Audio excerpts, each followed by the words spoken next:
Hello guys, Peter here from Screen Protector. Guys, it's just a quick video for you.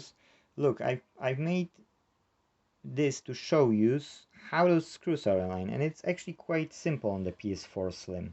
When you've got a metal, yes, you see, metal, you've got black ones here.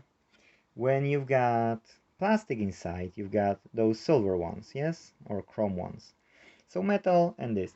The only difference you'll see here at the back of the PS4, yes, which will be one small metal screw, which is like 3 mil roughly, maybe 4, okay, second one the same, and here are 2 as well.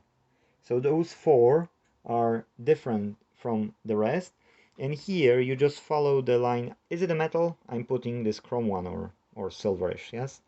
And if it's if it's a plastic, yes. If it's a metal, you put the black one, yes. And that's it. That's everything in this video. Thank you guys for watching. If possible, please like or subscribe.